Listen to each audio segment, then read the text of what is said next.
This is Conspirinormal.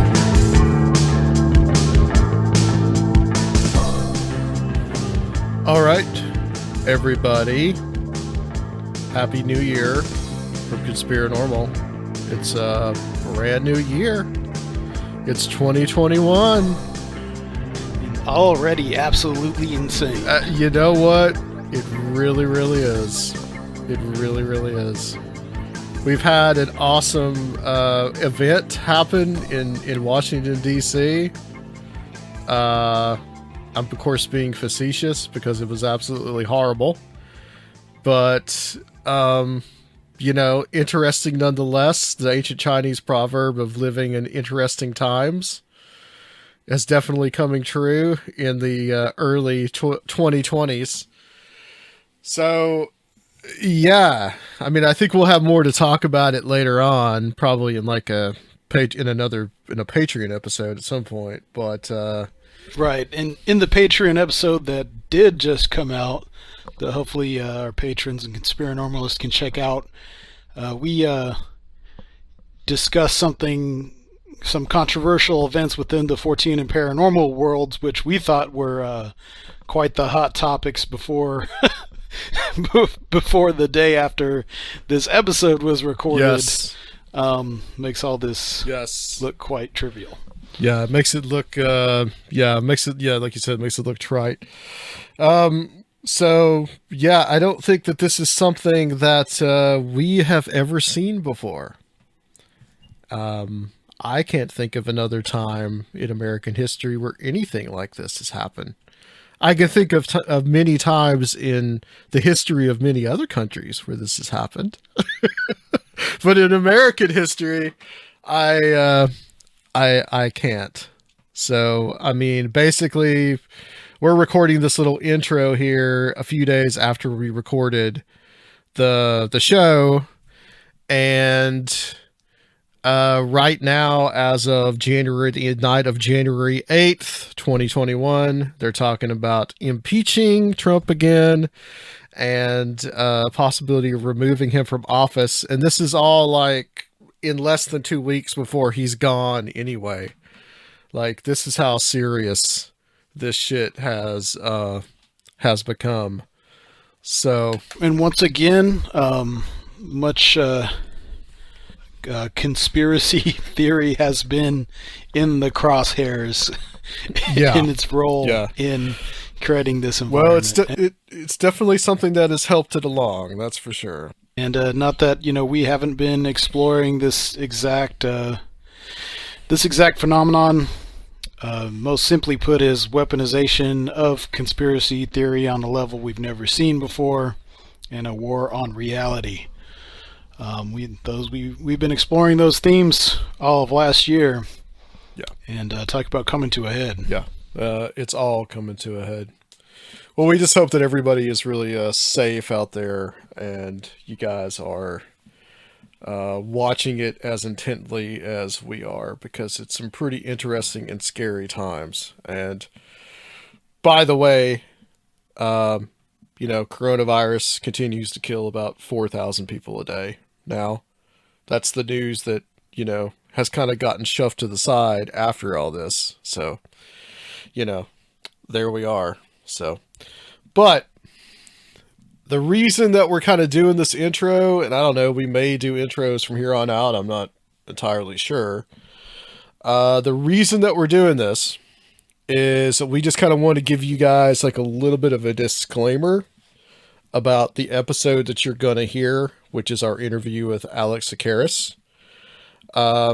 We did talk about some of our usual stuff, which is, UFOs and psi ability, and reincarnation even comes up at one point. Near-death experiences comes up at one point, which is something I'd like to talk more about. But we ended up kind of getting bogged down in a discussion on satanic ritual abuse. And I think that you were editing the show this morning, and you told me, I guess you were estimating it to be about 40% of this episode. Yeah, it kind of came out of nowhere. We do know that, he wrote about it in his book. That was the main... Yeah, the Why Evil Matters. Why Evil Matters, the main focus of the episode. But we really were not prepared for a debate on a lot of the minutia of cases and things like that.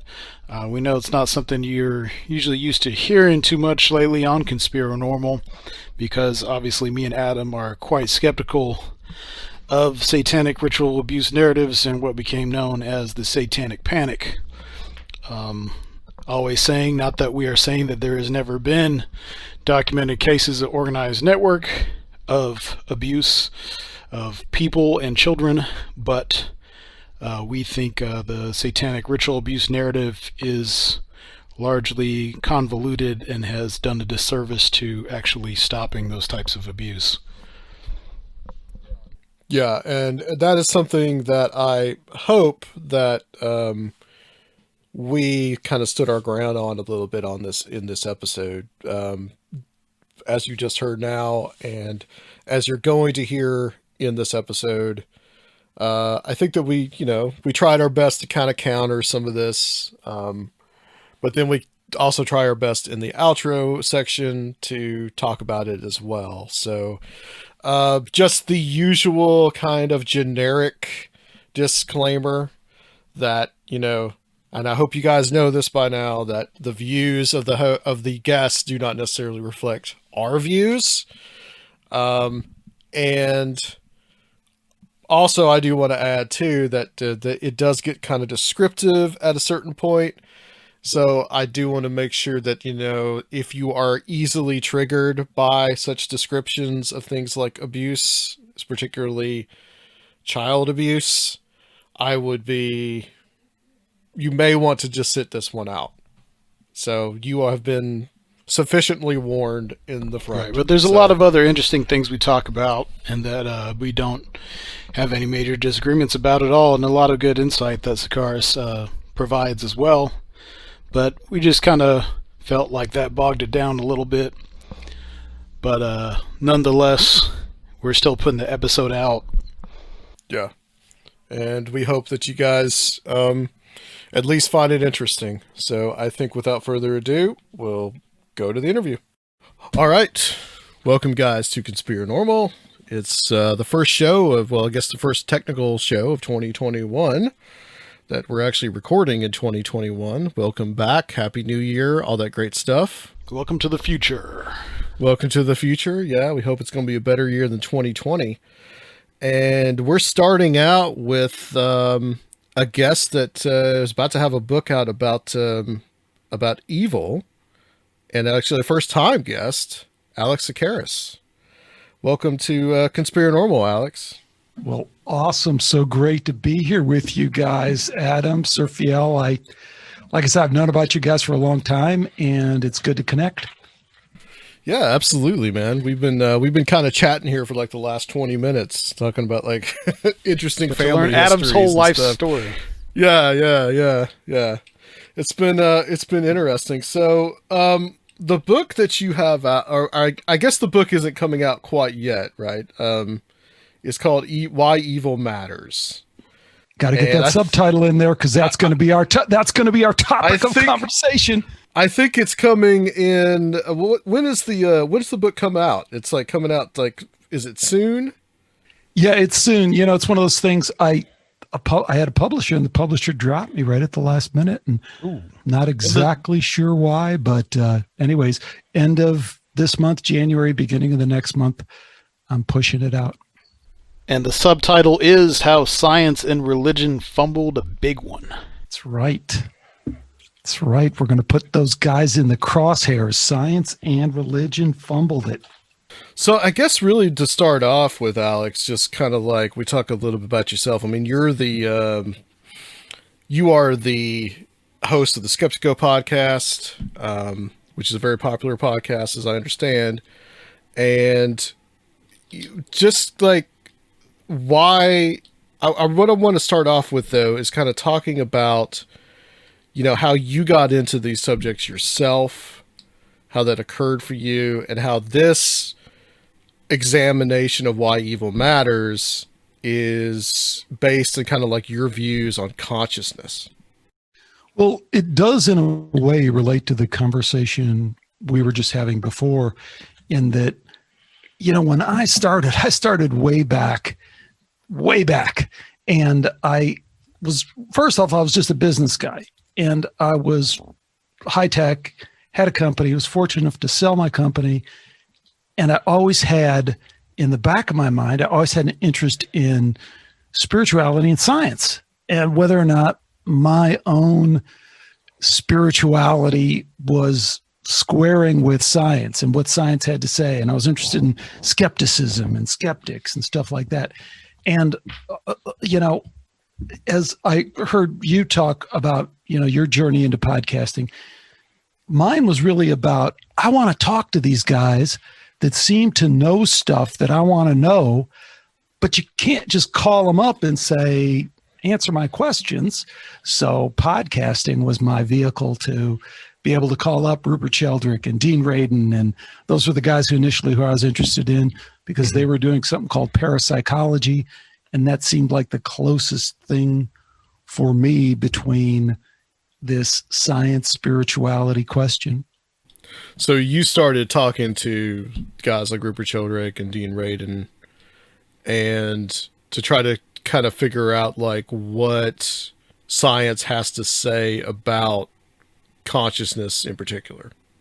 I didn't understand it as consciousness at the time, to be totally honest. Okay. I just understood that science was saying that everything strange and paranormal was absolutely impossible. And anyone who even believed any of it was nuts.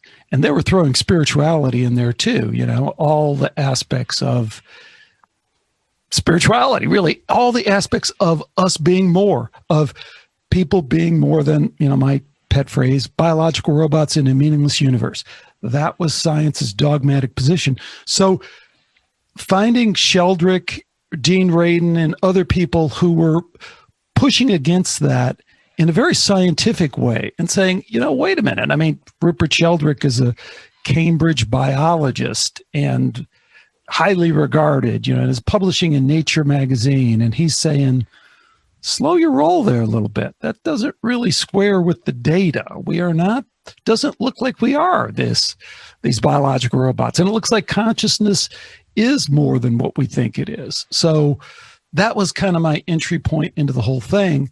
And it's funny, but that whole journey is what led me to conspiracy, because what I came to understand at the end of the day, that science's insistence that we are nothing, that you are meaningless because you're in a meaningless universe, is not accidental. That is my conclusion, that it is more conspiratorial, that is a good starting point as a way of controlling the masses, is, have people feel like they're meaningless and depressed and not really important, rather than as these infinite, divine, spiritual light beings. They're harder to control than biological robots in a meaningless universe. And, we're talking initially, and I love the way you guys approach the conspiracy topic very carefully, in that you're not jumping on this bandwagon or that bandwagon and are looking for, a reasoned-based approach to it. And I feel like I'm similar. So I really appreciate where that question is coming from. And I'm of a similar mindset. And one thing I think is, just because we're able to identify something as, gee, that sure looks like it has all the earmarks of a conspiracy, because it kind of checks all these boxes, which I would say is definitely true for the consciousness is an illusion conspiracy, because it is, at the end of the day, such an absurd idea, absurd philosophically, and most importantly, it's experimentally absurd. It just doesn't fit any of the experiments. And then the third way it's absurd, which kind of gets to, I think, and I think it was Surfield, you asked that question, right? Yeah. Okay.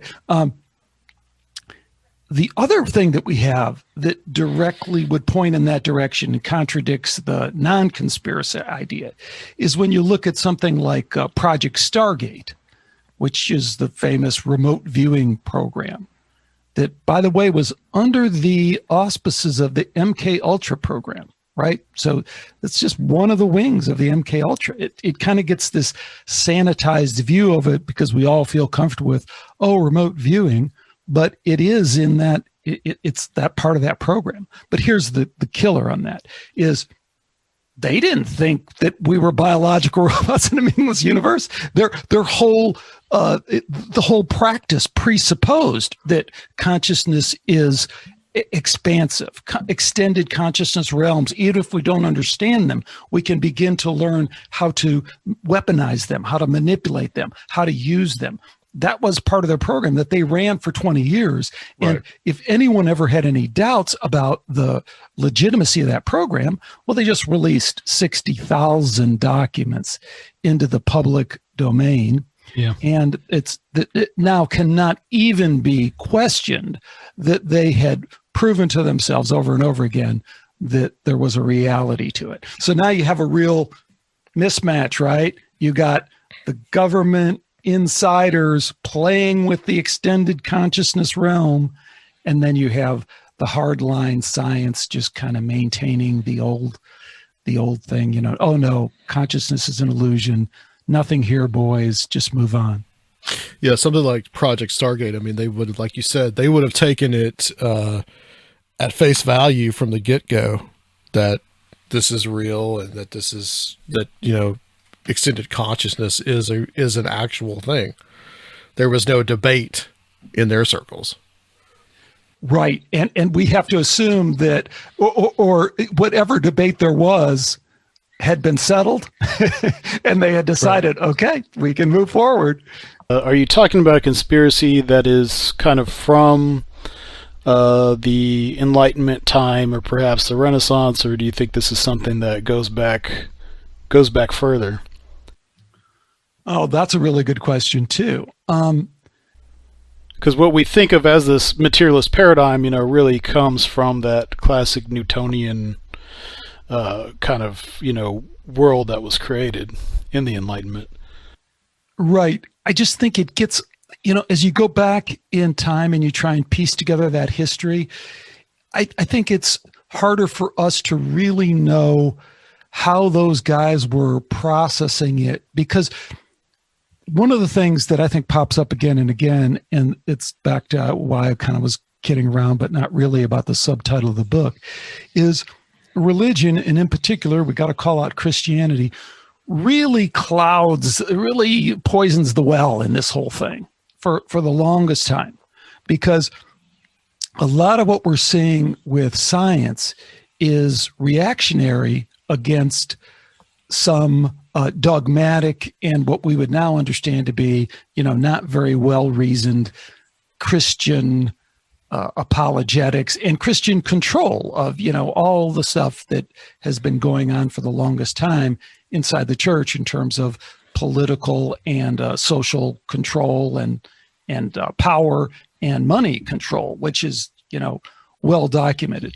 That's not to say that there isn't real spirituality emerging from that tradition as well, but in terms of, really pulling that apart, there was a legitimate, I think, to get to my response to your question. I'd love to hear what you guys think on this. There was a legitimate kind of, hey, we have to wrestle control away from this ridiculous papal, the Pope and his greedy bishops, 12-year-old bishop who's collecting all the money and all that craziness. So there's a natural kind of move against that as well. What do you guys think? Well, I think I would agree to a certain extent on that.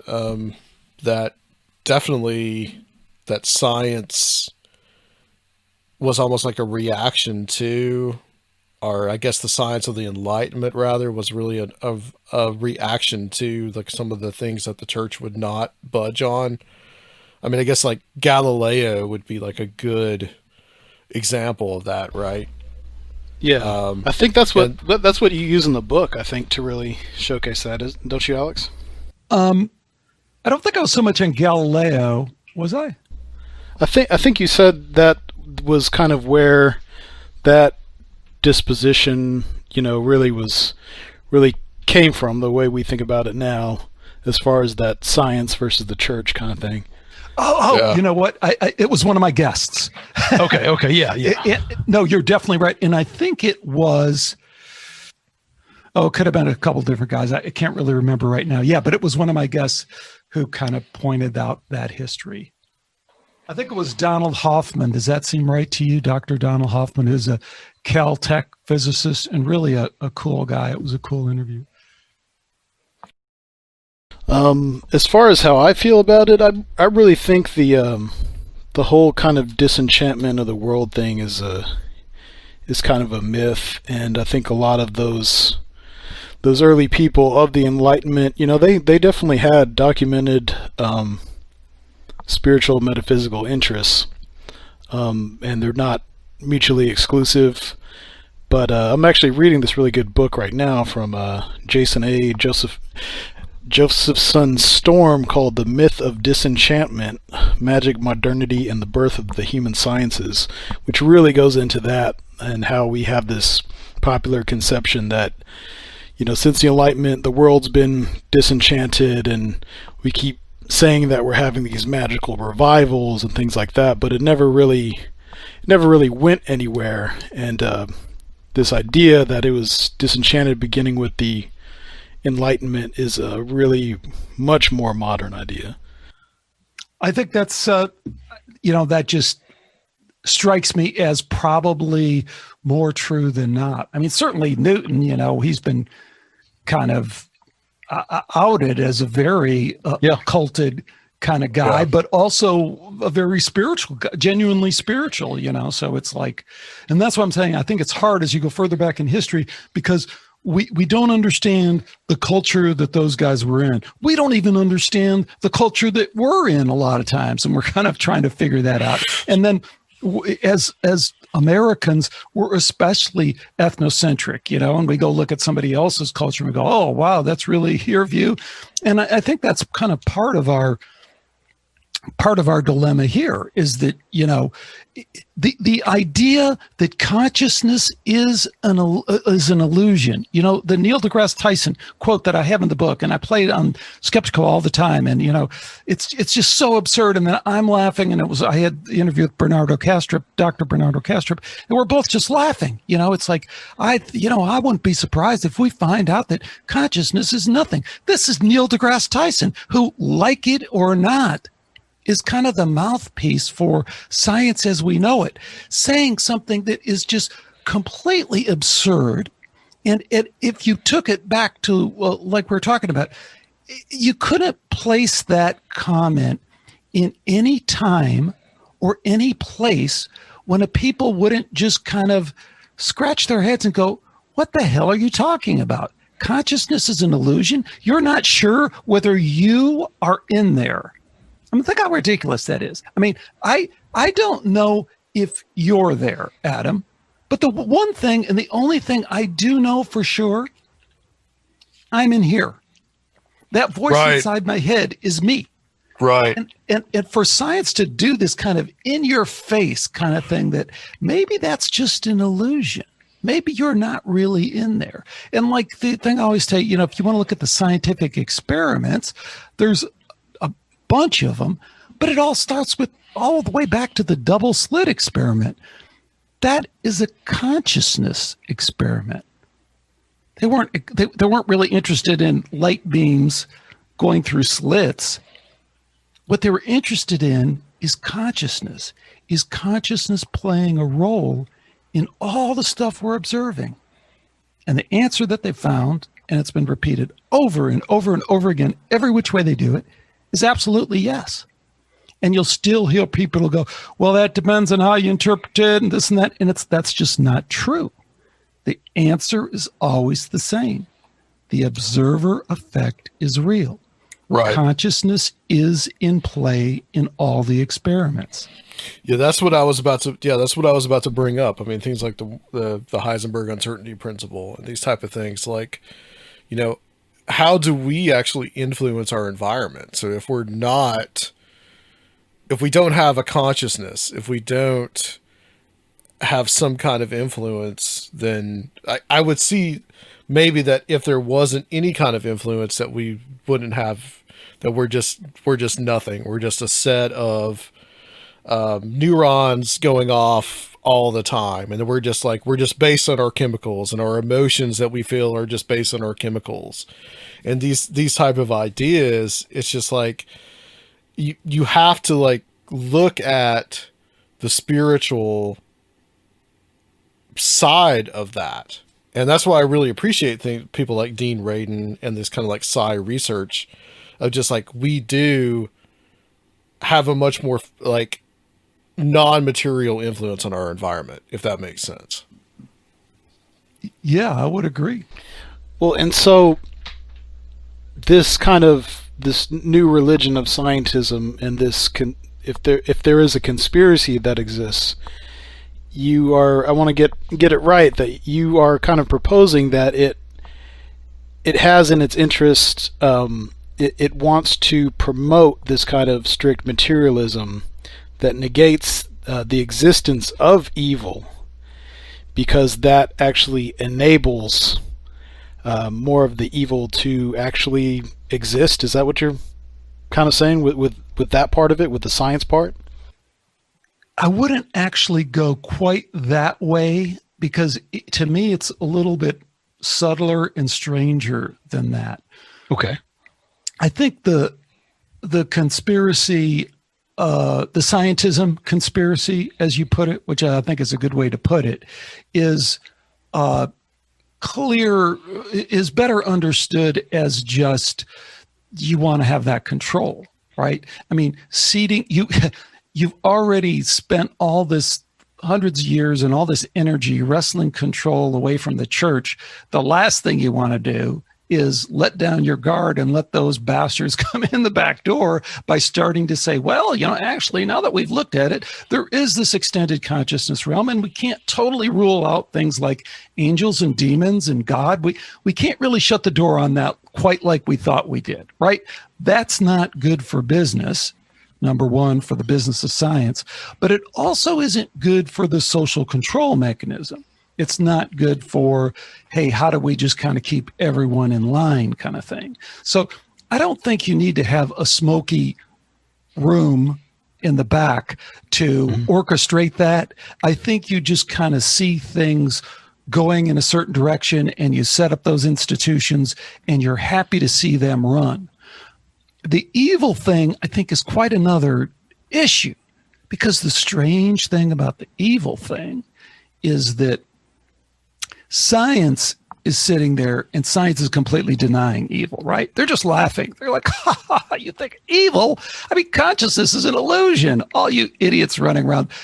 There's none of that is true, because consciousness isn't even real. See what I'm saying? I mean, they can just dismiss it out of hand. But the thing that's strange about our culture that everyone can see now, and it's more outed, it's kind of over the top the way it's outed, is that there's this kind of wink and nod acknowledgement in our culture on Netflix, on every movie, that, well, there is a reality to this extended darkness realm, as well. And all our celebrities and our music and all that stuff is acknowledging it openly. So you have this kind of strange situation where you have science on one hand saying, well, that's just ridiculous, and anyone who believes it is silly. And then you have this other kind of main pillar in society, which is our kind of cultural media, who is doing the wink and a nod thing. And then the third group you have is the religious folks. And what they're saying is, okay, no, yeah, evil exists. And as a matter of fact, I'll tell you exactly the limits of it. Let me just pull out my 2,000-year-old book here, and I'll tell you just exactly what evil is. And it's nothing else. It's nothing more. It's nothing less. It's just what I define it to be. And that's the situation I think we find ourselves in.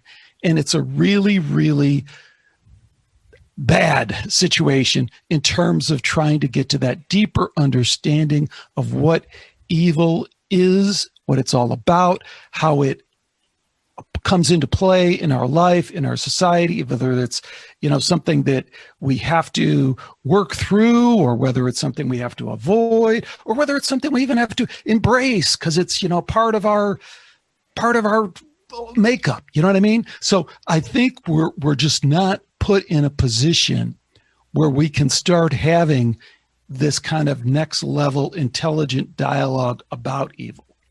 So to go back just a little bit on what you said, so we have the church on one side, we have science on the other. Science that is essentially materialistic, as it is, that says that, okay, we are just, like I said, the collection of neurons, so whether we do good or evil, it really doesn't matter. And then you have religion that says that there is an ultimate good, there is an ultimate evil. But you bring in the popular culture aspects, and I kind of wanted to elaborate a little bit on that. How does popular culture promote the concept of evil?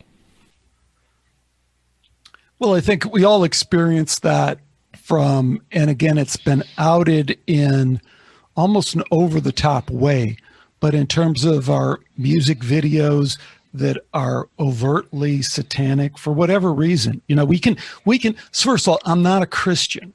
So even when I say satanic, I mean, like I have a whole chapter in the book about what would that really mean if you're not Christian, but you do see it as a real thing. Because I think it's real in a couple of ways that,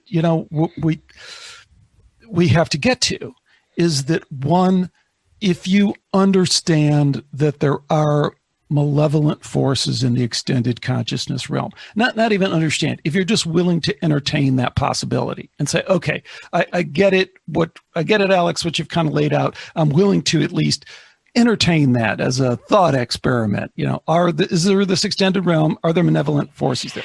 Bingo. So we're there. Then the next question would be,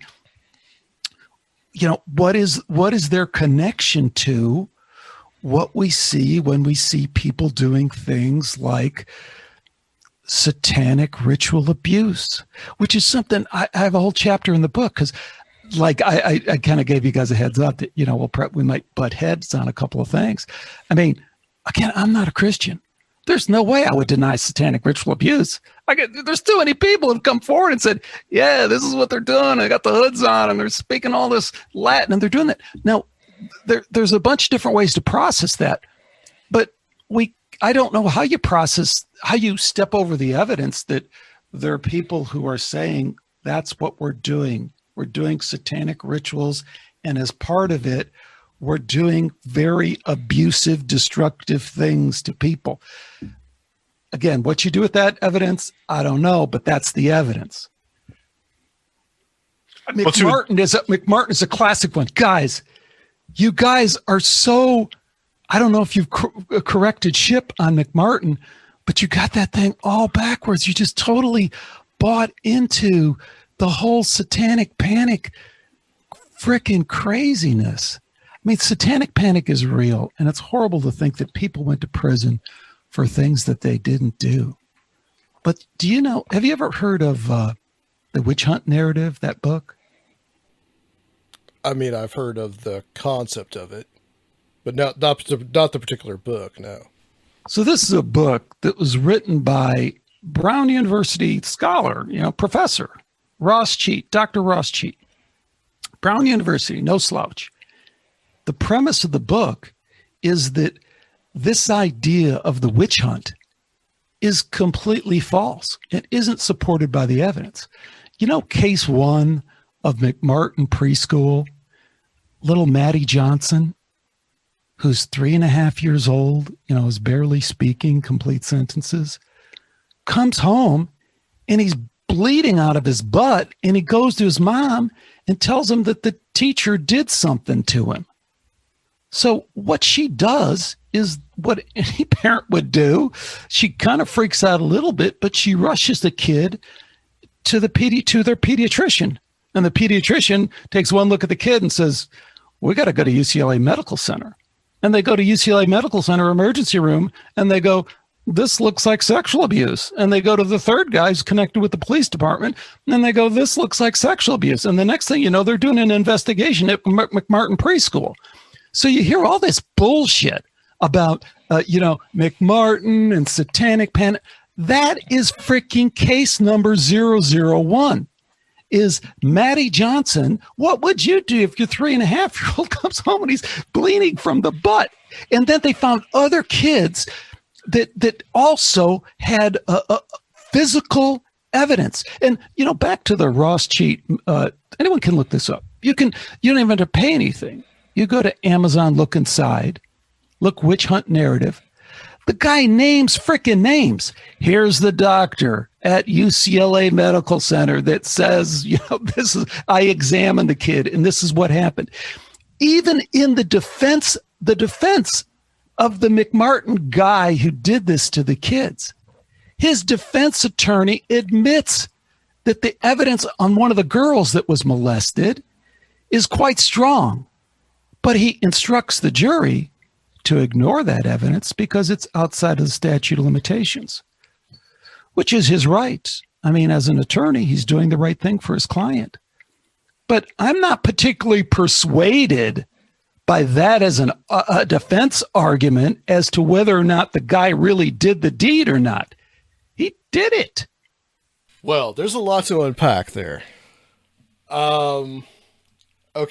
Let me try to do my best that I can with this. Not having read this book, I don't know really what to address as far as the book is concerned. As I understand the McMartin preschool case. Now, I think we're going into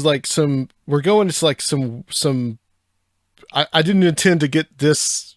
I wanted to get a little further into the show before we talked about this, but that's fine. We're hitting it now anyway. It seems to me, from what you just told me, that actual abuse might have happened. Okay? If it did, then yeah, it's definitely a bad thing for that to happen. The thing, though, about the satanic panic aspect of it, though, is that the possibility that maybe that if this abuse happened, that people focused on that aspect and they didn't focus on what actually might have happened. This therapy clinic called Children's Institute International. Yeah. So which that might have actually, I just want to interject real quick that might have actually convoluted everything so much. Yeah, that's where I was going. People ended up going innocent who might have done this stuff. That's where I was going with that. That it might have just made it so. It just made it so convoluted, and that it just became like this media circus, which is what it was, and maybe there was some real abuse that happened there. The thing about the satanic ritual abuse is that, I don't know, to me, do you need the satanic ritual part? Because the abuse part to me is evil enough, in my opinion. That's pretty bad. You only need it if it's true. Here's another part of the testimony, because they did, as you mentioned in a previous show, kind of one of the longer court cases in the history of Los Angeles County. So a lot of evidence was introduced. And one was the strange animal husbandry training that went on there. It's a fucking joke. It's ridiculous. No, I've never heard this. They admitted, so the kids report cutting the heads off of animals, putting the heads on a platter, being asked to do stuff with the blood, rub the blood around and this and that. So the response to that from the defense was not that never happened, was that they were instructing the kids in animal husbandry. Okay. So this is it points to a satanic practice. The defense of it is absolutely over the top absurd. Now, as far as we do the whole thing on the, you should have on, have you guys ever talked to John Brisson? We are going to talk to John Brisson. That's going to be in the works about the Finder's case. Yeah. Finder's case is another one. It's super interesting. It's super important. So you, John is the expert on that. I talked to John, so I don't even know this stuff. I just, again, like you guys, I learned this from other people I have on the show, but I do think it's super important. And what jumped us into this, and we can jump back out of it, is the culture part. And a lot of people are unsure whether all this, Pizzagate is another one we could talk to. It really divides people. I've had, some of the shows that I started out and do, particularly people in the parapsychology community have really, they really have mixed feelings about where Skeptiko has gone. And they always point to Pizzagate for some reason, because a lot of them are kind of very left-leaning California, old kind of hippie kind of vibe. Not that that's bad. I'm a California yoga, smoothie drinking hippie type myself. But that it all gets wrapped up with, don't tell us anything about Pizzagate that we don't want to hear. Even if you say, well, gee, all the stuff that's really been released and verified about the sexual abuse of children among political people is clearly divided, if not equally, kind of more on the right than on the left. But I mean, no one escapes that. But for some reason, they just get all uppity about the idea of Pizzagate, which at this point, it's just, I don't know how anyone argues against Pizzagate. It's kind of proven at this point. The Epstein thing kind of revealed all that, but more stuff has come out about Alefantis and all that, and certainly about Podesta and Podesta's friend Dennis Hassert, who's on the other side of the aisle, and their link is. We did a lot of exploration on Pizzagate, and Serfiel wasn't with us at that time. And when that started coming out, somebody that was a guest on this show pointed me towards it, and I was like, okay, I'll look into it. And I did. I looked into it pretty extensively. And I just felt like with Pizzagate that it had a modicum of truth to it, in that there are cases that have been, that, like you just mentioned, I mean, the Franklin cover-up is one of them. There's the Finder's case, which John Brisson talks about. That's another. There's been, you just mentioned Dennis Hastert. That was another thing that happened. You mentioned Epstein. I feel like it has this modicum of truth, but I felt like Pizzagate got really turned into something that was just like some right-wing propaganda. That's just how I feel about it. And that's kind of the conclusion that I came to. Okay, but as you know, I think you guys have kind of touched on this several times. And again, as we were talking about at the beginning, this is what I genuinely respect about the approach that you take, that skeptical approach. So one of the things that's always in play is co-opting the narrative, right? So, like, I love the way you talked about flat Earth, right? Because what you said at the end, so you could do the flat Earth thing, and you can tell me kind of what you think. But what I heard you say is, yeah, it's absurd. And, we understand that people are kind of overwhelmed with being lied to and bullshitted, that they're just kind of become these uber empiricists where like, I don't believe anything kind of thing. Yes. And I still feel that way. Yeah. Yeah. And the last thing you threw in there, Adam, is you go, and you have to consider the possibility that may be the directive, that may be the game to further divide, smear, divide and rule the conspiracy folks by making people look ridiculous, right? So it's like, you can't even go there. I think that was definitely in play with Pizzagate. You know how many people I talk to, and they understand what Pizzagate is to them is a guy gets a rifle because he's been on the internet and he goes in and he shoots up a pizza restaurant.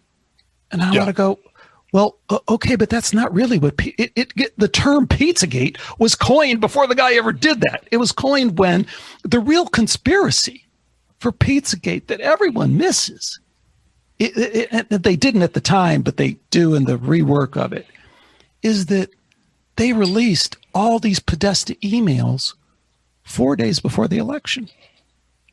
Why? That's not a conspiracy. That's not an attempt to submarine Hillary Clinton and to fuel this narrative that they had already stoked, that she's a witch, that she's satanic, that Podesta is tied up with all that. 4 days before the election, you release all these things. That is you can say that. I don't think that's accidental. I think that's a conspiracy, an attempt to sway the electors, right? Sure. I absolutely agree with you on that. That's exactly what it was. So people start going through these emails, and the spirit cooking thing is just, you can't deny that. That's just there. Hey, but I'm going to come out and say, man, really, the way that people in the art world look at that is like, she's just a performance artist. There's been extreme performance art for a long time. Maybe she has some occult leanings, beliefs, etc., but no one else takes that as a big deal. And maybe I'm desensitized because I've been in so many of these artistic and music subcultures my whole life. But honestly, the Abramovich to everyone in the art world, most, Intellisthesia, people like that, it's like a so what? I mean, honestly, conceptual art has been pushing edgy stuff forever, and I really don't think anything of it. And I don't know anyone who's familiar with that world who does think anything of it.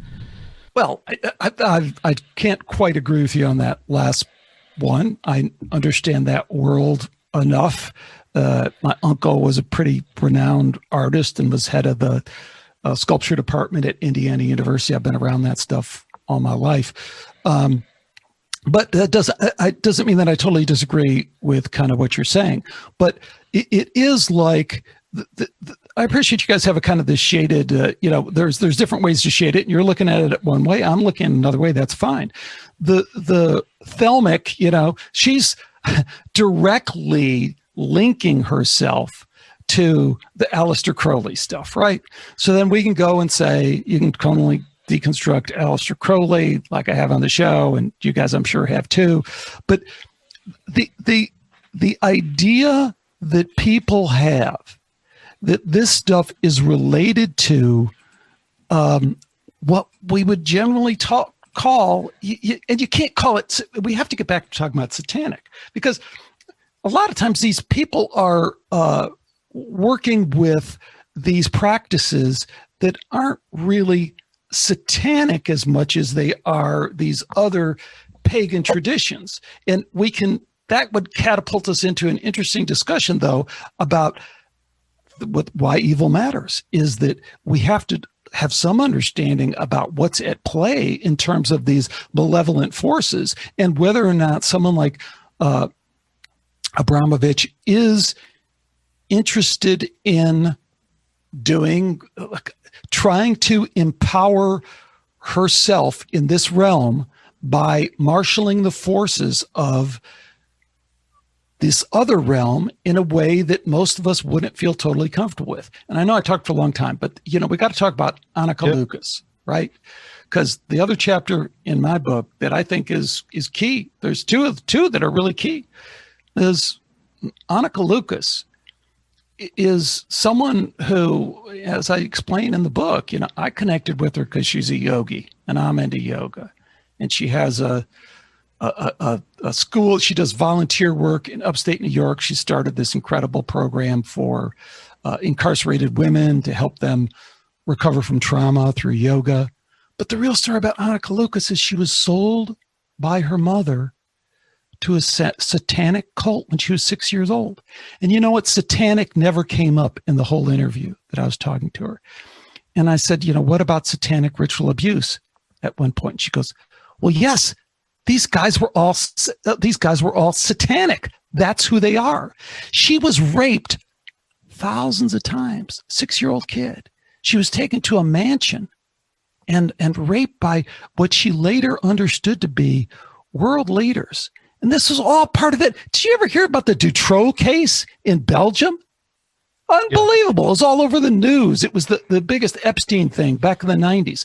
And you want proof? They locked the guy up, and the kids who he had left in cages in his secret dungeon died. They went and got the kids because they starved to death because he was in jail and he couldn't feed them. People who deny this satanic ritual abuse stuff, for the most part, just have chosen to be willfully ignorant of the data.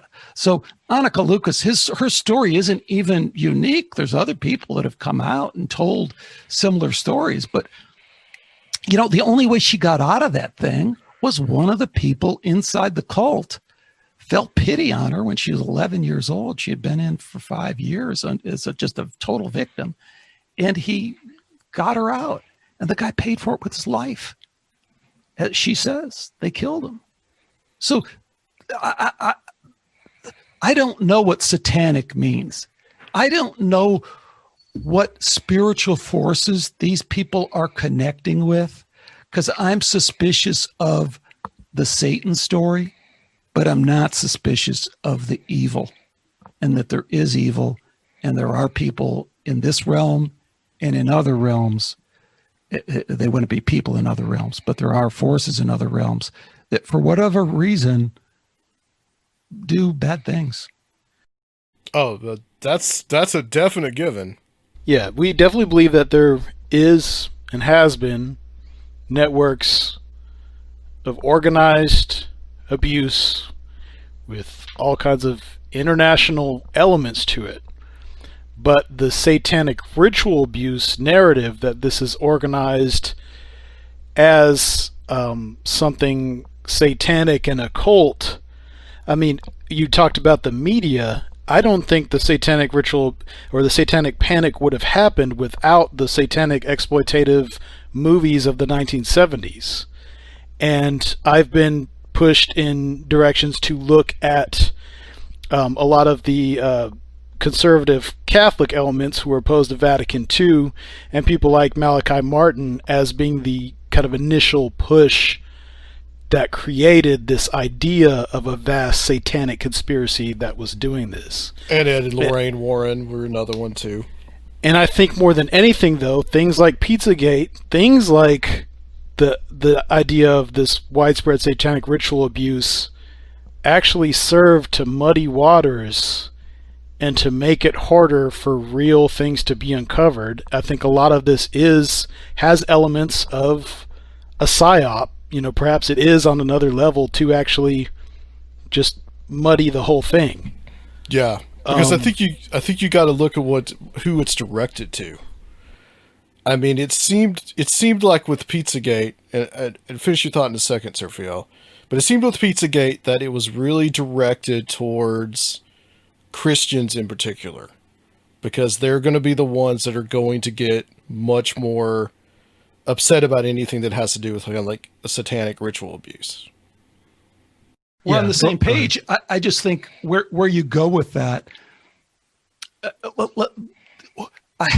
I mean, I don't know how you process all that, and then you kind of come to exactly where you guys are coming down on that, which is, to me, I mean, I think most people would be shocked to learn that there are people who are engaging in these practices not just for the sexual gratification, whatever wacky sexual gratification you could get from contact with a young child like that. I mean, it's just beyond most people's imagination.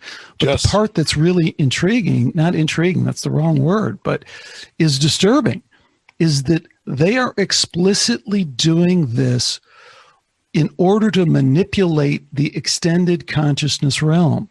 And the reason we know that is because, you know, back when we go to MK Ultra and we start looking at those experiments, Mm-hmm.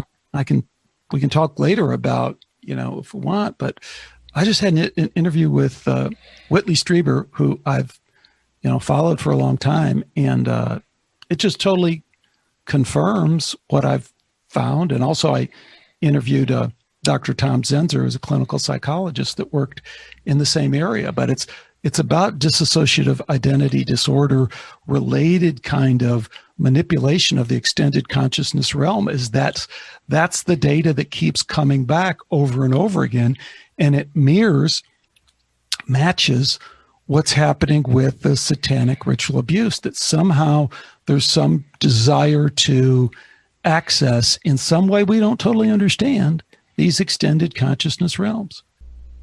Well, who would know about that? I mean, if this was, if this did have elements of a psyop, the people who would know the language about doing this to people would be people from that world. And we're not discounting that method that was discovered or rediscovered in MK Ultra perhaps is older. I mean, there definitely is something to that. But as far as trying to get to the truth in an environment that's been flooded with cottage industries of all these different, self-appointed therapists with all these, methods that aren't recognized by the established way of doing things, it just, and the media hype, it created such an insane circus that how can one hope to find the truth in that? I think we're just skeptical about finding the truth in something like that. And at the time, I was, very young. Obviously, I still experienced some of the echoes of it decades later. But how can you find the truth in that circus? We're not discounting that these things have ever happened or don't continue to happen. They obviously do. We obviously all know about Epstein, things like this. But something like Pizzagate probably helped to cover up, real things that were going on, or take attention away from real things that are going on, and especially at the micro level of where most abuse really happens. It's a tough one, but I'm definitely skeptical of this narrative of an organized satanic ritual abuse. Not that I'm skeptical of organized abuse itself, but I think this narrative was, the conspiratorial side of me thinks that a lot of this narrative was pretty much engineered, and then a lot of people came to profit on it. And the tragedy of it is that I think it's actually served to cover things up and make it hard to find and stop this type of stuff. There's also too. I want to address the MK Ultra stuff too, because I think that you do have a good point there. Because I think that we know, and when we know for absolute certainty that Dr. Ewan Cameron in Quebec, for instance, that he really reprogrammed people to where they didn't even remember the first part of their life before he got a hold of them. So he essentially made them dissociative. We know without a doubt that happened. And it could very well be, and I really hold the possibility that this ritual abuse aspect of it is a continuing part of that program. It's almost like anywhere you cut it, to me, it's actually evil. A few years ago, we had on a gentleman that did a film called Abominable, which is kind of a tongue twister, that it was a documentary that he made about satanic ritual abuse. He actually knows Russ Dizdar, who I know that you interviewed, and you interview him in the book. And I watched some of the special features where he talks to this lady that had what she says was ritual abuse. And as I'm watching her talk about this, her experience, I was so just like, well, this is just like abuse. Like, there's nothing really ritual about this. This is just like people being abused. And I think that it gets real murky. It gets real chicken or the egg too, because that's these exactly people are what I already was gonna exposed say. to these ideas. So and it makes it more meaningful. People who go through things, I grew up with a good friend of mine who was certified schizophrenic, who probably experienced some abuse and came up with this whole grand conspiratorial narrative that I knew was not true, because I was there with him all the time, and he used that to process probably things that actually happened to him, but they became meaningful because they were a part of this big story now, something that was more important, something that was newsworthy, something that was part of a grand scheme. Unfortunately, I think a lot of people do process their actual abuse in these ways. There's so much to pull apart, and I don't mind that we're so focused on one thing, because kind of all roads lead back to the same way, particularly when it comes to, and when I say that, I'm really thinking of in terms of how we process this stuff. Because, guys, these are the kind of conversations I like to have. We're really getting into, how would you sort that out? Which is more likely? Is it this or is it that? And I just totally respect that there isn't any hard and fast answer. So I totally respect the process we're going through. So I'm going to throw out a couple of things. I'll try and make them quick. Okay. One, in my look at this, I would agree that, the panic, hysterical aspect of this is tragic. It's tragic. People went to jail. Families were destroyed. Lives were destroyed for crimes that they didn't commit. That is hysteria. That is panic. And that's horrible. The other side of that is that clearly the other side of this that pushed Dr. Elizabeth Loftus, the false memory syndrome. Go look at the False Memory Syndrome Institute. All frickin' ex-intelligence frickin' I can't even say it. It's just not true. Both are true, and it's like when people talk about hypnosis. I'm sure you know this, but hypnosis is proven over and over again to be a reliable way to recover memory. Police officers use it all the time. They use it, and especially outside the United States, where it's even admissible in court. But even here, where it isn't admissible, it's not uncommon for someone to undergo hypnosis, recover memory, share those memories, so that then, of course, the police can't use those in court. But what they can do is use it to corroborate, right? So this is just standard stuff. Oh, I was there. I was a witness at the bank robbery. I don't remember anything. Okay, I go under hypnosis. Now I remember. Oh, there were actually 3 guys. One was wearing a cap, one was black, one was Hispanic, one was white, and I remember a tattoo on one arm. Okay? Like, this person didn't remember this.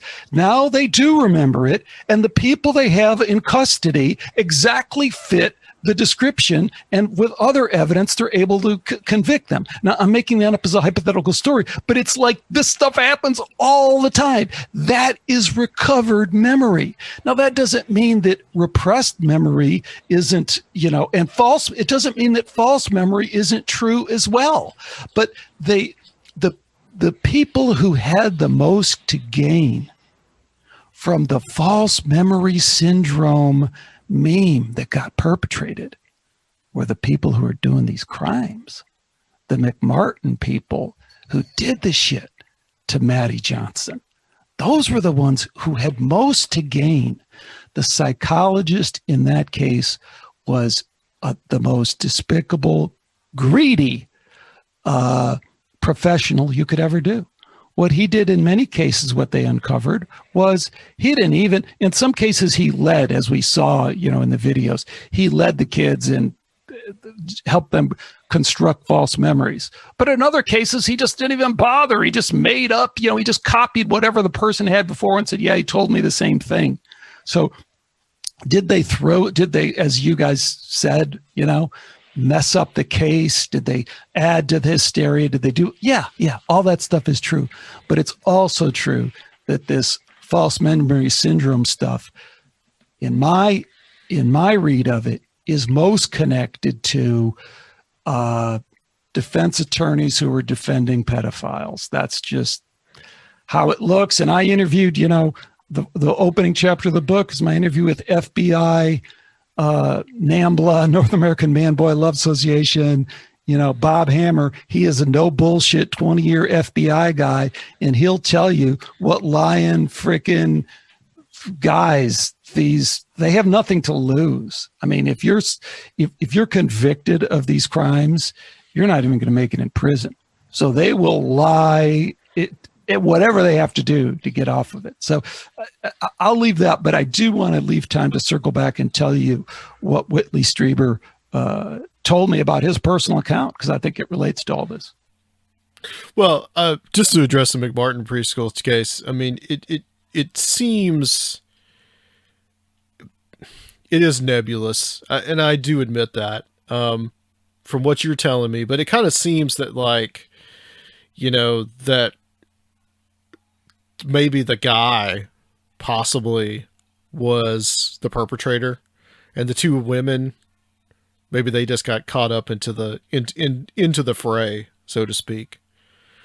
I have found it really interesting, though, that the kids did talk about the underground tunnels, and there were underground tunnels underneath.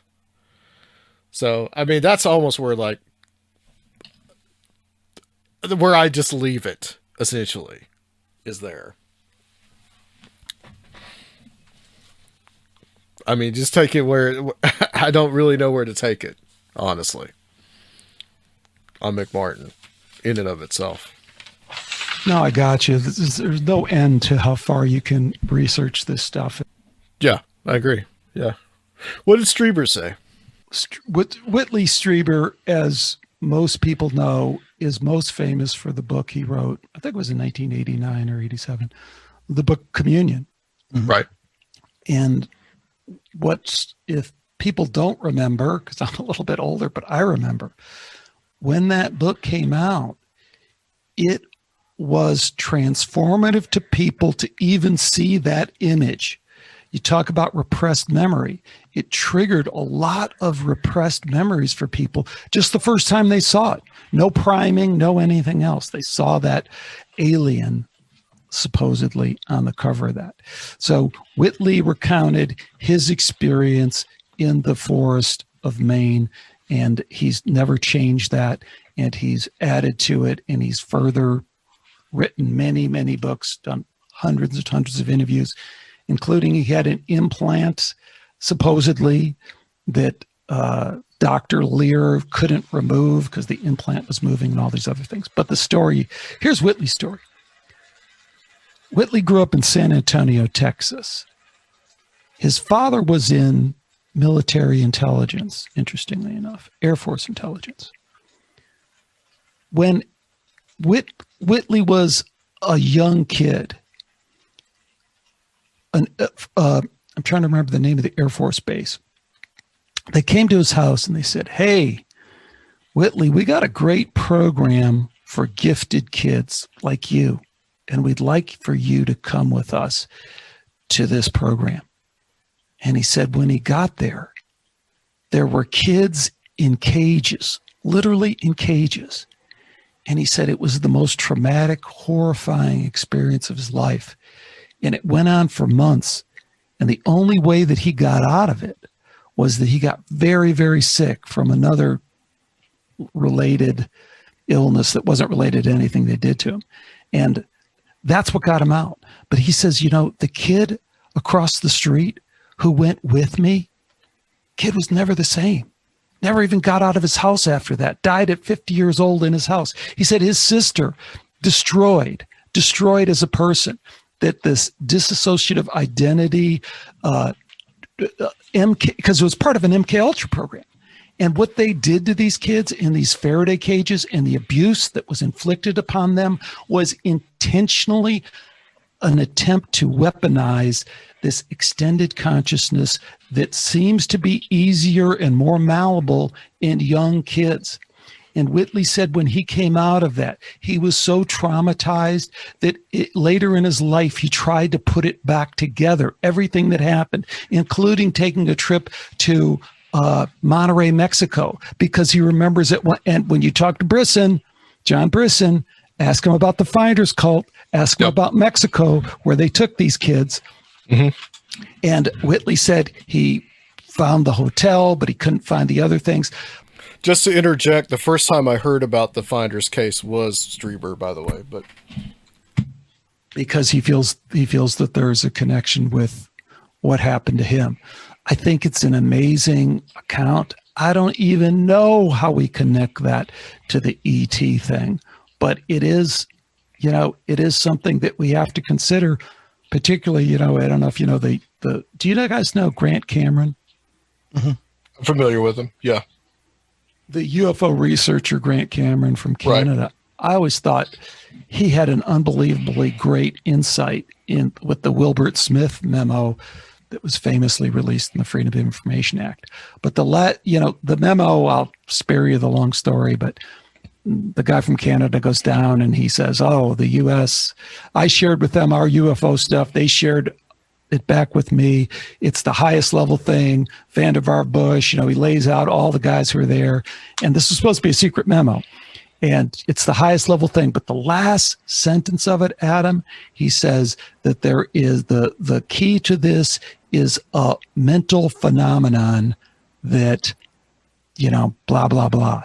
And Grant's conclusion from that, and I happen to agree with him, is that at that point in the 50s, they understood through their contact with ET that there was this extended conscious, if nothing else other than telepathic communication, that there was something beyond our normal consciousness that was somehow related to that. And what Grant thinks is that was definitely part of the agenda for MK Ultra, because MK Ultra picks up right after that. I think these things have a lot of purposes. Like, I do think the cover story for MK Ultra is also true, that, the Korean prisoners of war came back and they were being quote unquote mind controlled. Well, we've got to figure out what's happening to our boys, kind of thing. But I think this is very possibly another part of it, is that there was some knowledge of ET in the extended realm, and we felt like we needed to understand that more. Well, how do you see, because I noticed that you do interview Diana Pasuka in the book, and we've had her on as well. And what did you think of her? Oh, she's great. I mean, we like her a lot. She's excellent. I mean, she's really got a good head around the whole subject, especially being a professor of religion as she is. But what's your own personal feelings about extraterrestrials? I mean, we come down on the whole, where Soraya, Where Did the Road Go, and Joshua Cutchin, Renner, and all these guys. We come down on that same path that this is more just something that's like interdimensional, or something that's here, or something that's spiritual. Yeah, I don't know how you guys do that. I mean, I don't know how you go through Diana Pasulka's kind of thing and come out on the other side of that. I mean, I interviewed Jacques Vallée. Jacques Vallée plays a important role in that consciousness first understanding of ET. But when you really talk to Jacques Vallée, he says, well, it's not just consciousness. Jacques Vallée is very interested in trace, trace elements of the UFO, the slag that he's collected, that he's analyzed in laboratories and says it couldn't possibly come from this planet. Diana Walsh-Pasulka, she's out there in the desert with Tyler, right? And Tyler Durden, you know, was not Tyler Durden, but that's the character. he's kind of Tyler. He's taken the name of Tyler Durden. Tyler has these special metal detectors, right, in the desert. They're finding pieces of spacecraft, which, whether you believe that or not, follow the frickin' money. He's reverse engineering that stuff and creating products and patents that have made him millions of dollars.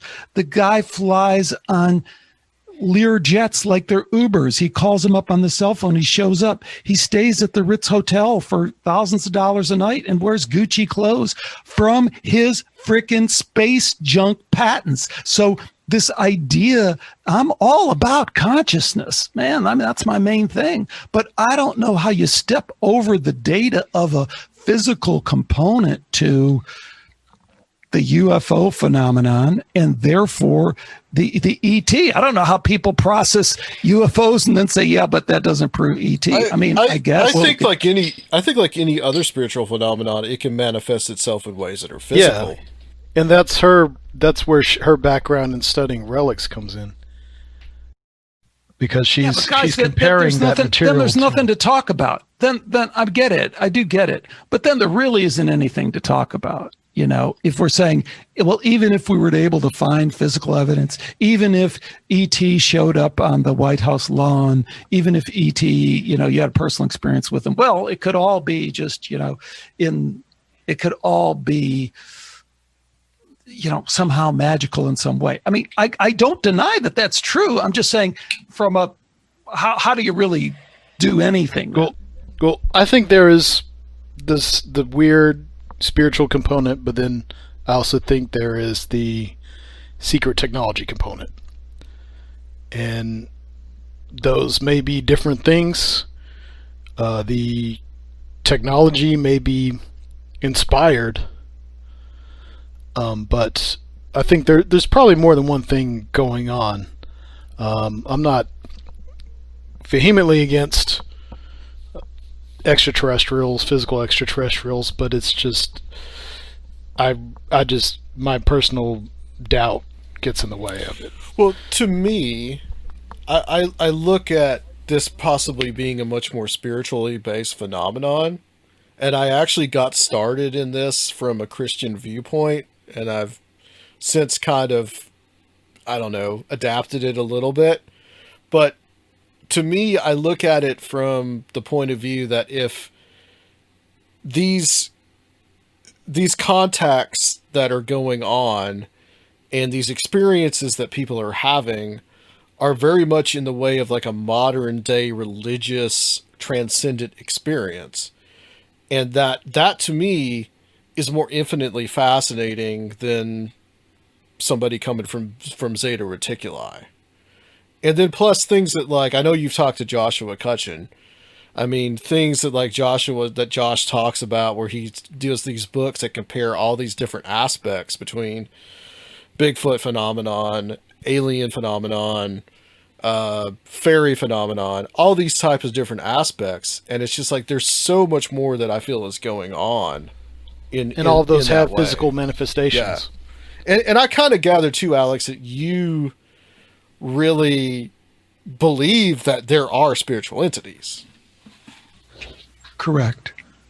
And I believe that Josh is an important contributor to this whole field. And I think the kind of work that he's done is exactly the kind of stuff that propels us forward. And I think it's cool that you guys are kind of playing that edge, because that edge is, I think, where all the action is. I mean, if you come down too hard one way or another, you're going to be zapped by the evidence. I guess, you know, the one other piece I guess I'd throw out as, you know, maybe we wrap this up, is another interview that really, it's not in this book. I don't think it's in my other book either, but I did an interview with Artie Six Killer Clark, who is a professor. Have you ever interviewed her? No, I haven't, but I've heard her plenty of times on Soraya's show. She's great, right? Oh yeah, she talks a lot about the Native American experiences of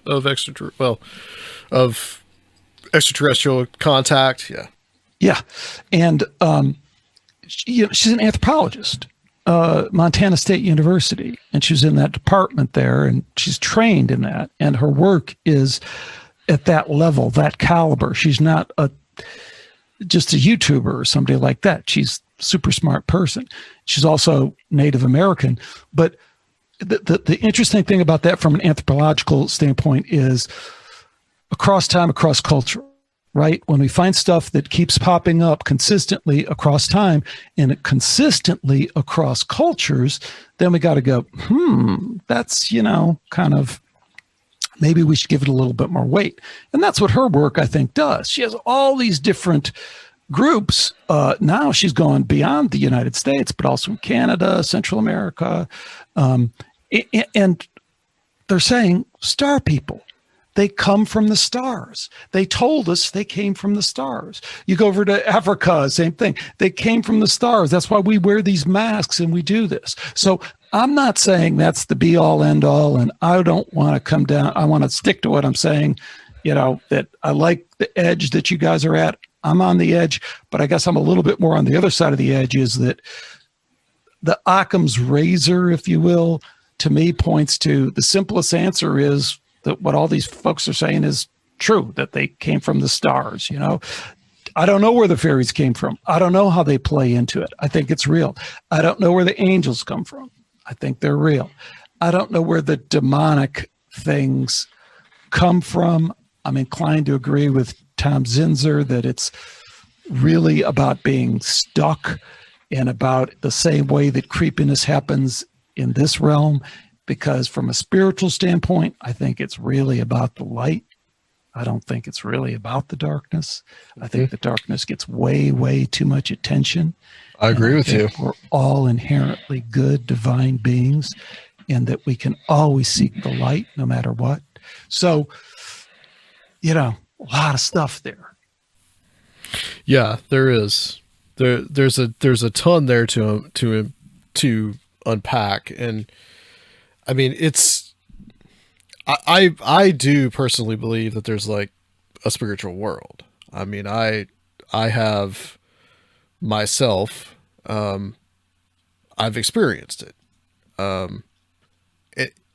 So for me, just personally, I know that it exists, and everything that I've done, I think, with this show and like my whole entire life, looking into all these different kinds of like supernatural things, has been just a way to further kind of edify me in that.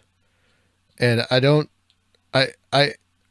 really do agree with you as far as just like, like, I don't believe we're just meat suits, or rather we're just biological robots, as you put it. I think we have meat suits is what I wanted to say there. But and I wanted to talk a little bit to you about like the near-death experiences. And I guess we can talk about the negative ones, but near-death experiences to me are some of the most fascinating. I can remember there was a case where a woman died, and she said she went above her body. She went out of the hospital. She saw like a shoe on top of the hospital roof, right? And she came back into her body. She told people that she saw a shoe. Somehow that stood out to her. And later on, when they actually went up to the roof, there was a shoe on the roof. So it's like, it's like a validation of like, there is some kind of external consciousness. How do you feel about the NDE experience? I come to the same conclusion you do. And, really my journey on this thing, as we talked about at the beginning, I kind of started with the parapsychology stuff because it seemed like closest to science. And that's where I wanted to stay. But pretty soon I understood that what we're really talking about here is consciousness. And of the science stuff, the near-death experience science seemed to me to be the most direct way to answer the question. because if consciousness survives bodily death, then it's game over. So at this point, there's been over 200, more than 200 peer-reviewed papers on near-death experience science, published in some of the biggest, a lot of times, medical journals in the country or in the world, like The Lancet, and many, many other medical journals and other scientific journals. And again, because when we talked about the beginning, the conspiracy, the scientism conspiracy, the critics get way, way overplayed here, because they really don't. Every reputable, meaningful near-death experience researcher has come to the same conclusion. Consciousness, in some way we don't understand, seems to survive bodily death. And anyone you hear who kind of spins it, well, they're not really dead because they came back. That's just not true. I mean, you can't move the goalposts in the middle of the game. And the people we're talking about in these medical studies are dead, clinically dead, by every means we have of measuring death. And they're in a state where all the neurological work we've done for the last 60 years on humans and on animals would suggest that their brain cannot be having a conscious experience, let alone the kind of complex, super consciousness experience where it's the most transformative thing in your life. It just medically, neurologically couldn't happen. So the data is really overwhelming. And the most overwhelming data I always point to is the one where they've looked at people who've been resuscitated, particularly after cardiac arrest, because usually that occurs at least 2 or 3 minutes after. The brain, again, is not in a state where it can generate consciousness, and people are able to reliably say what happened during the resuscitation. Yeah, they wheeled me in and they tried those paddles, they put those on and those didn't work. So this other guy came out and he had this crazy orange hat on and he jumped on me and he was pounding me. And then they go to the control group. The control group in this case is the people who had resuscitation but didn't have a near-death experience. And they say, what happened to you? And I said, well, what do you mean what happened to me? I was dead. I did nothing. I just woke up, So when they do those kind of experiments, and they've done them, repeated them, and they're published them in peer-reviewed journals, that's pretty strong evidence that people are, consistently saying that they can exactly recount their resuscitation experience from a position outside of their body, when the other group that didn't have the near-death experience can't do that.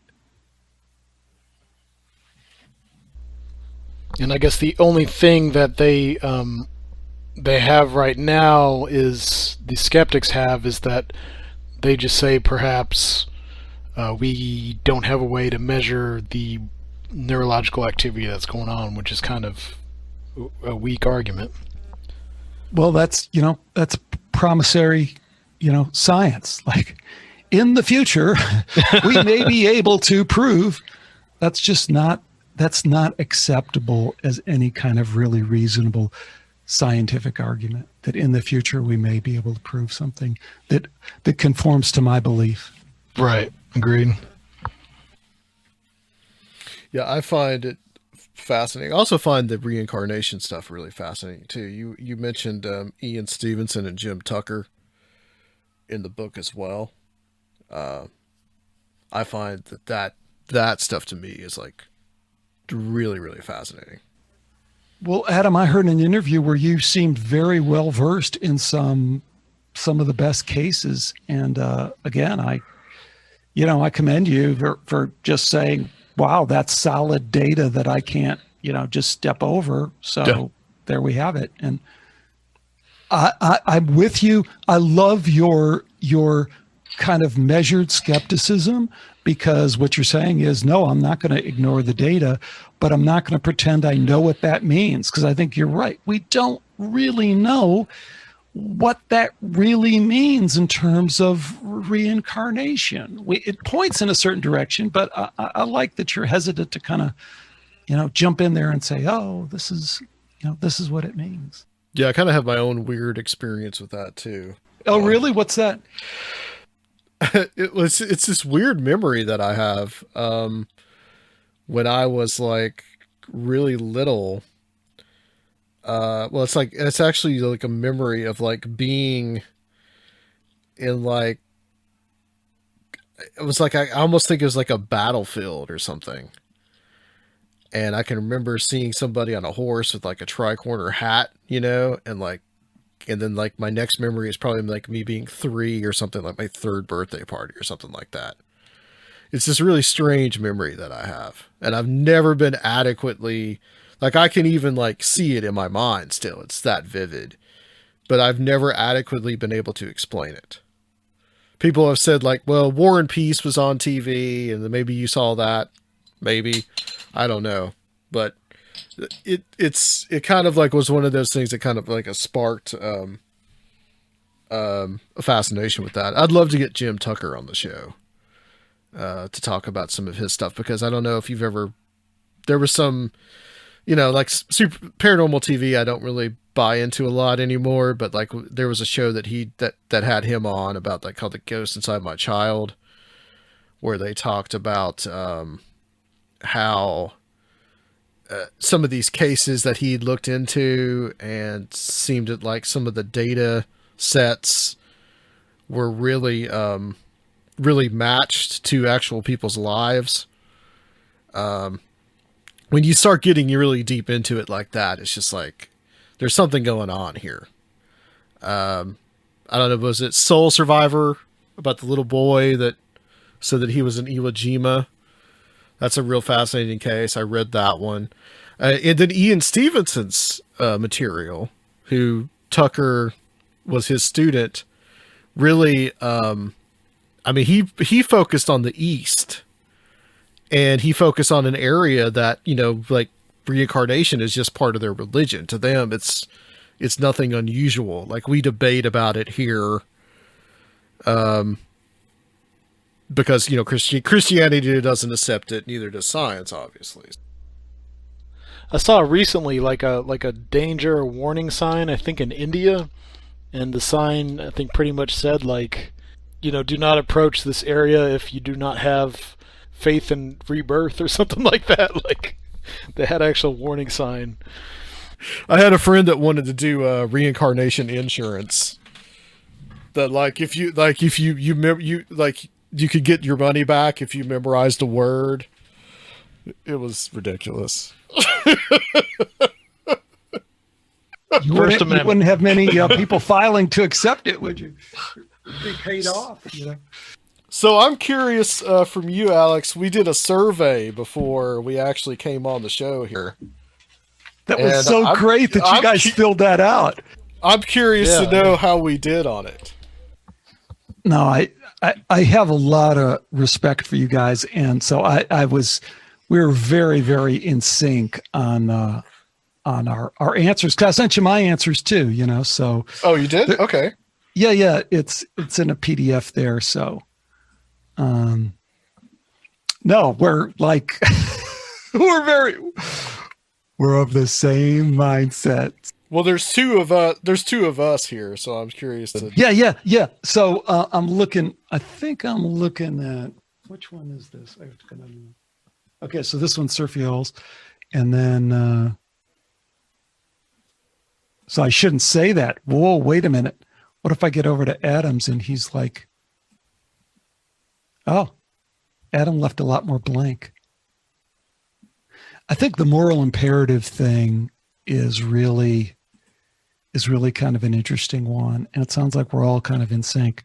There is good, you know, there is good, right? Yes. Yeah, and just keeping up your, even on a purely practical level, you know, just keeping up your end of the bargain in society. Yeah. If you want to exist with other people. I think it goes way beyond that. I do too, but I mean, even at just that level. Okay, no, I love the survey. I just, Like the one thing I always know in the survey is when people won't fill it out or will only fill out one or two questions, which is totally anyone's right. But it's like, I know where they're coming from. They're triggered already, which again, it's cool that we're all like this, that we're together in this way, all of us being truth seekers on this show right now, is that I'm not triggered by anything you guys say. I have the utmost respect for the fact that, you guys are trying to figure this stuff out just the way that I'm trying to figure it out. I don't have any firm answers. Right. So, you guys seem very open, and I love that. Are you going to organize that into any kind of system that like defines you as a type or something like that? Like that would be interesting, wouldn't it? That would be interesting. Yeah.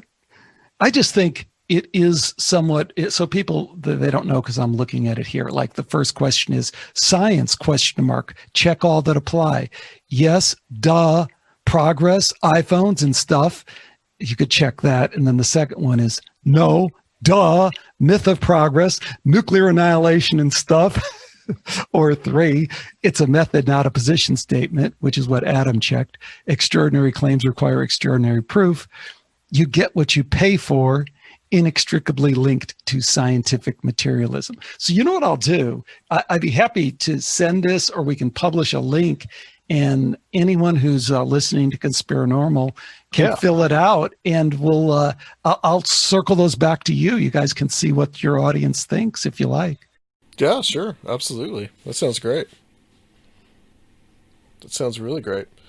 Well, this has been an excellent discussion, Alex. Thank you so much. I mean, I think that we've had a really, really good discussion tonight. And this book, when does it come out? Yeah, like the end of January, beginning of February. It'll be up on Amazon, and it's on my website and all that stuff. Okay.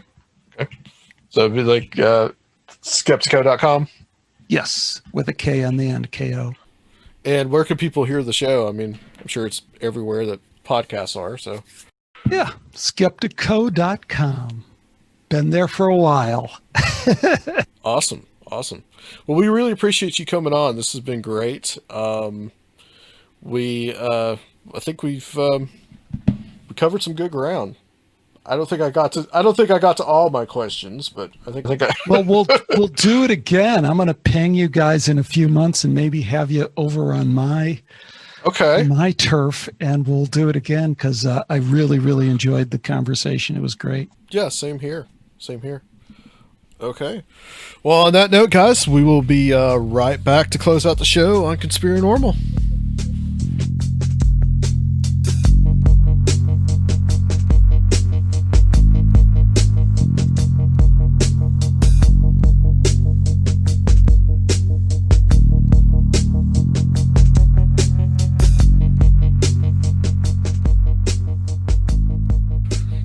Okay, we are back. That was a very interesting discussion with Alex Tsakiris from the Skeptiko podcast. And we got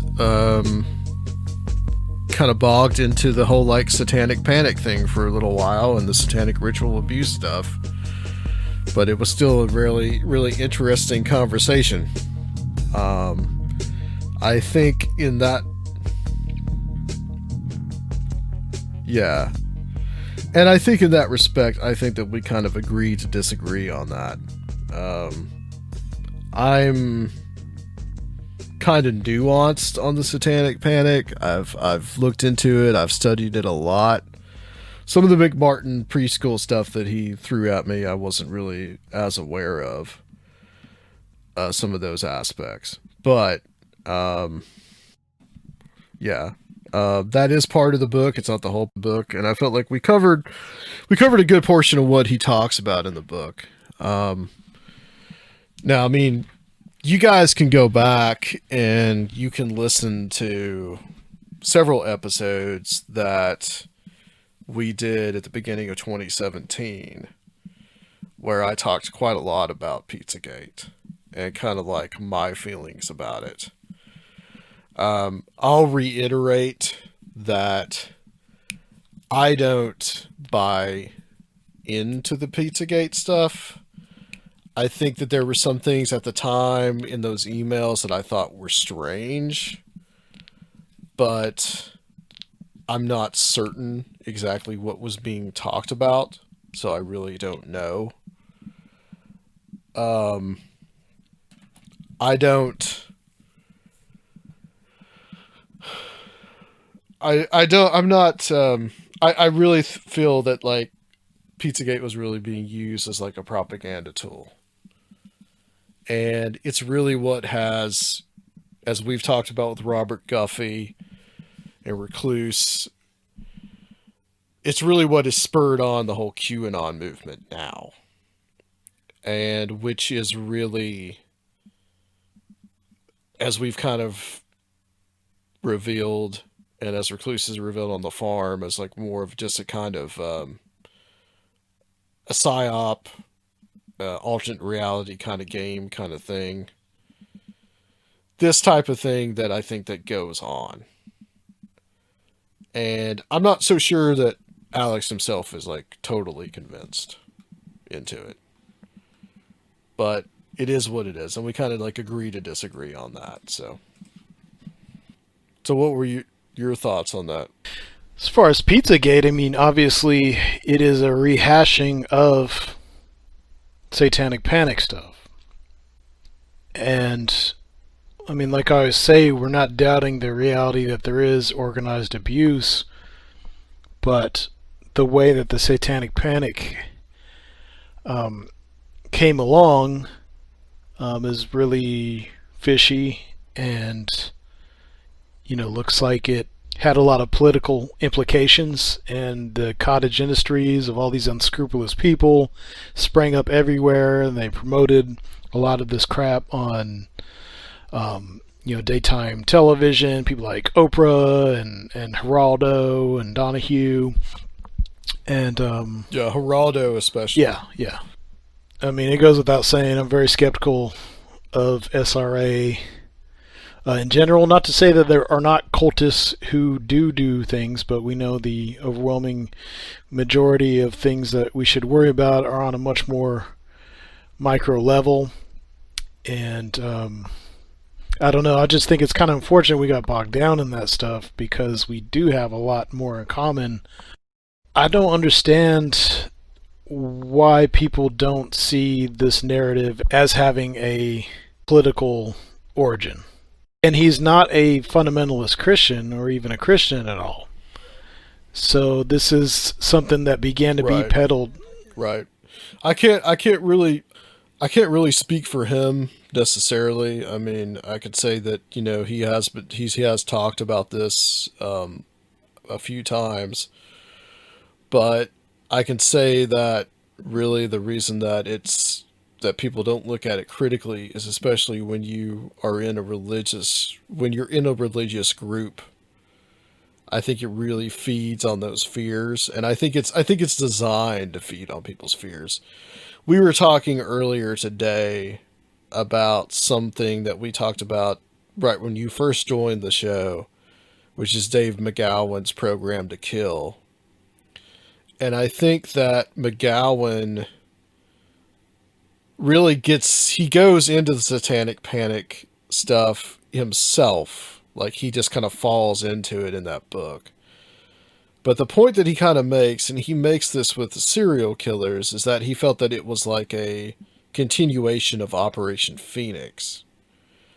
And when you look at a psychological warfare operation like Phoenix, the Phoenix program in the Vietnam War, which we've talked about, it was something that really preyed on the religious beliefs of the Vietnamese.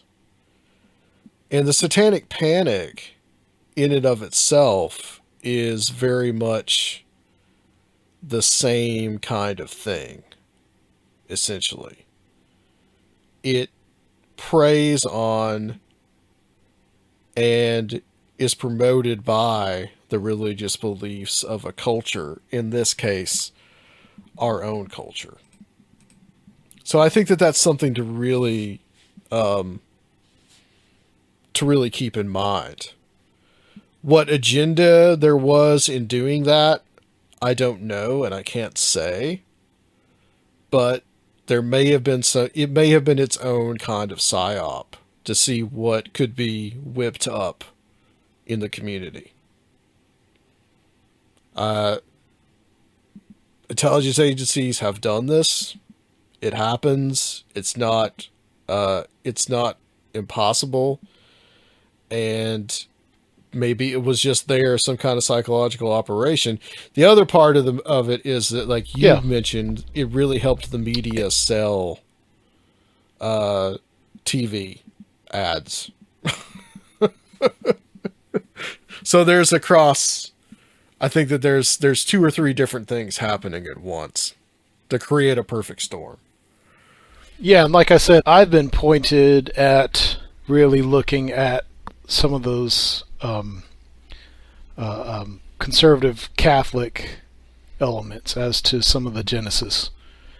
And if you're talking about that, then that is the most organized networks of abuse that we most publicized that we know about, worldwide. And so what interest would they have in promoting something like this for people to look at perhaps imaginary things going on when that is going on, and that was in its heyday? So it's just weird, man. Then it's a deflection. And to kind of address the McMartin stuff, I mean, if what Alex is saying is true, if what he's saying from this book that he read and some of this information, if real abuse was going on and it got sidelined because of this ridiculous satanic panic stuff that got added on to the actual abuse, then that's a tragedy. Then it just truly muddied the waters, and it really allowed an abuser, to go free. But how do you know?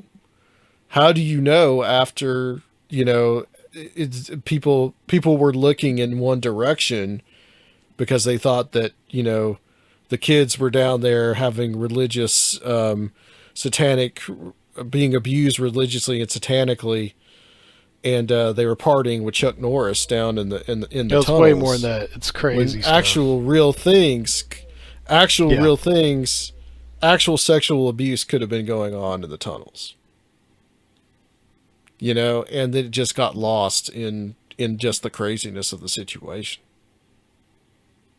I mean, in my point, in it kind of rehashing what we talked about, my point was that it doesn't matter if, like, people are dressing up in cloaks and they're sacrificing babies and all this kind of thing. If children are being abused, it's just evil. It's just plain evil. Like, there's no other way to look at it, whether it's satanic or not. And most of the time, it's people in their own families that are doing it. Like, if you look at it statistically, that's how it is. The people who really push the altar ideas and everything, obviously they probably got it from some kind of source who might have known something about the excesses of MK Ultra.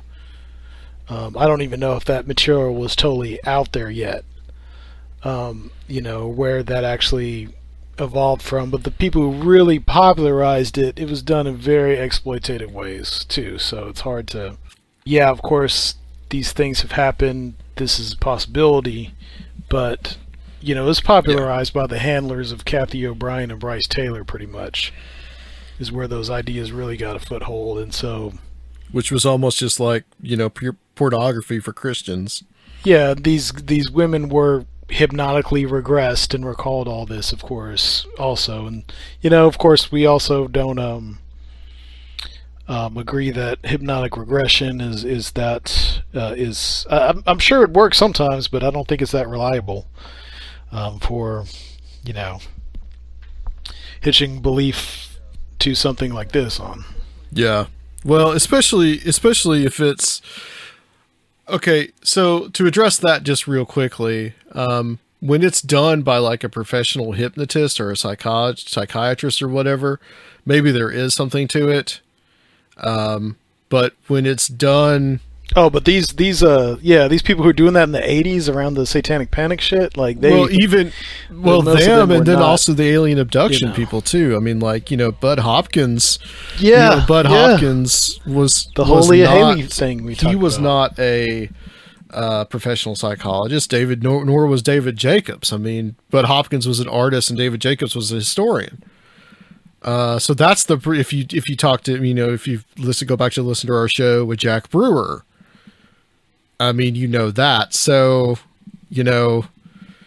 were these people that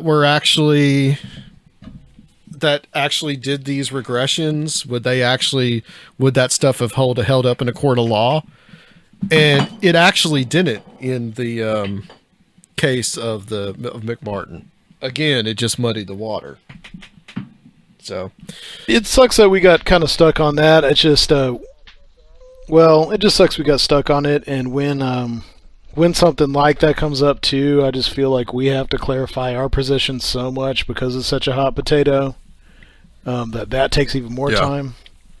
Which, we've been talking for who knows how long on this outro about it. But other than that, we do have a lot in common. And, the near-death experience stuff, the ideas of, questioning the fundamentalist materialism and some of the shortcomings of organized religion as well. I mean, we're all pretty close to the same page on that stuff. So, it's an interesting talk, and we were pretty civil about everything else we didn't agree on. Yeah, I agree.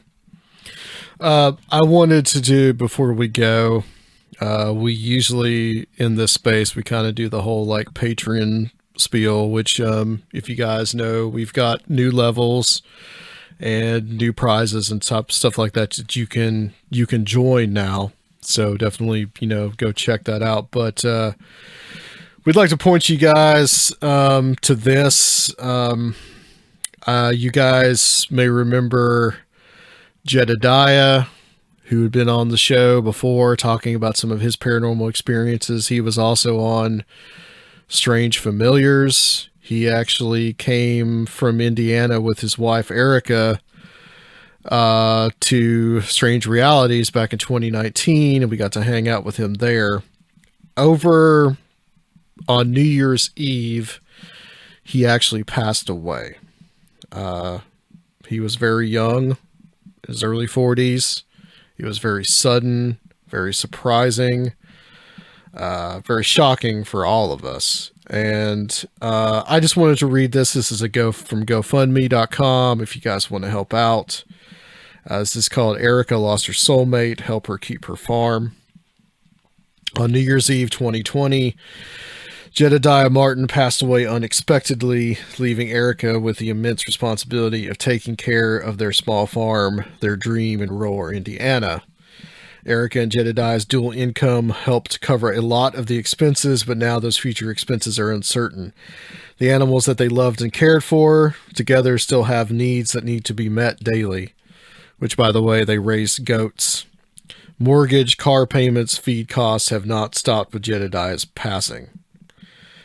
The last thing Jedidiah would want is for Erica to have to give up their dream, the farm where goats frolic, hogs root, chickens peck, and friends, family, and strangers are welcome with a kind-heartedness that was Jedidiah. As Erica goes through the hardest struggle she has ever faced, let us help her have one less thing to worry herself with this heartbreaking time. It doesn't matter if you can give $1 or 100. The fact is that the heartache and anguish that Erica is going through now will soften with time, but she needs our help now so that the future of her and Jedidiah's dream is not lost with him.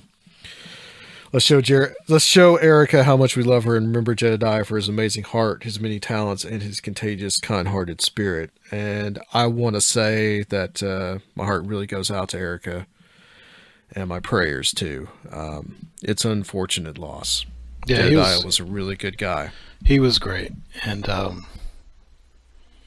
it just came as a total surprise. He's definitely one of Conspirinormal's #1 supporters for years, and got to meet him and hang out with him. That was real special. I'm glad we got to do that. And please, guys, just like anything you can do to help. He was a great guy, and she really needs help. Yeah, absolutely. Okay, I think we're going to end it there. But guys, we will be doing a special Patreon episode. So come, if you are a Patreon, join us there. We will be, otherwise than that, we'll be back next week on Conspirinormal.